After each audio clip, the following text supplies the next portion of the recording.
यसगाव येथील या महिला घरकुलासंदर्भात एवढ्या वेळापासून बसले. आपण सरपंच या प्रशासकाला विचारूया काय आहे नेमकं कारण.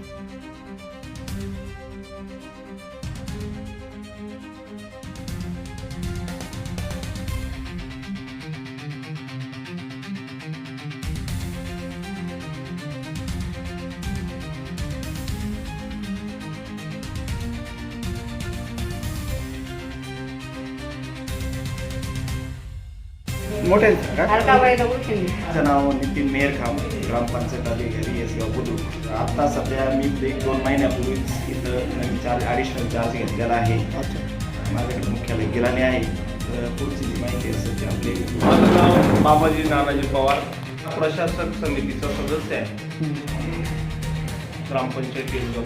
घरकुल संदर्भात मालेगाव तालुक्यातील जवळजवळ मला वाटतं सुमारे 50 ते 60 ग्रामपंचायतींमध्ये तत्कालीन गटविकास अधिकारी सन्माननीय साबळे साहेब यांच्या तोंडी सूचनेनुसार बऱ्याचशा ग्रामपंचायतींनी जे घरकुल वितरण पद्धत होती जी गावठाणावर करायची होती, परंतु गावठाणावर स्वतःच्या मालकीची जागा नसल्यामुळे मला वाटतं आमच्या यसगाव ग्रामपंचायत असेल, तालुक्यातील इतर 60-65 ग्रामपंचायती यांनी CO साहेबांकडे जागा मागणीसाठी प्रस्ताव दिलेले आहेत. त्यामुळे ते प्रस्ताव CO साहेब असतील, कलेक्टर साहेब असतील, महसूल प्रशासन असेल यांच्याकडून जोपर्यंत वरून परवानगी येत नाही तोपर्यंत ते घरकुल होणे विक्रीचे झाले आहे. ही तांत्रिक बाब आहे. त्यामुळे बऱ्याचशा यसगाव असेल किंवा बरेचसे गाव आहेत त्यामध्ये घरकुलाचे कामं थांबलेले आहेत असं मला वाटतं.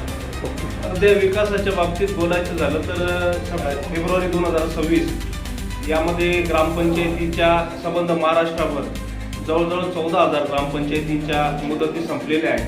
त्यामुळे राज्य शासनानं 12 सप्टेंबर 2026 व 2024 ते 2025 या कार्यकाळात मुदत संपलेल्या ग्रामपंचायतींवर प्रशासकाची निवड केलेली आहे.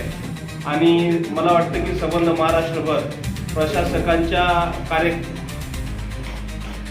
आता चालू आहे. आणि विकासाच्या बाबतीत आपला जो प्रश्न आहे, फेब्रुवारी 2026 नंतर माननीय उच्च न्यायालयात काही माहिती अधिकार कार्यकर्ते असतील, सामाजिक कार्यकर्ते असतील यांनी रिट पिटिशन दाखल करून या ज्या प्रशासकीय समितीला अधिकार दिल्याबाबत रिट पिटिशन दाखल केले त्याबाबत सन्माननीय न्यायालयाने ग्रामपंचायतीवर आर्थिक व्यवहार करू नये यासंबंधी आदेश अंतरिम दिलेले आहेत. त्यामुळे मला वाटतं की संबंध महाराष्ट्रभर कुठेच विकास कामं आत्ता तरी तुर्तास चालू नाही असं मला वाटतं.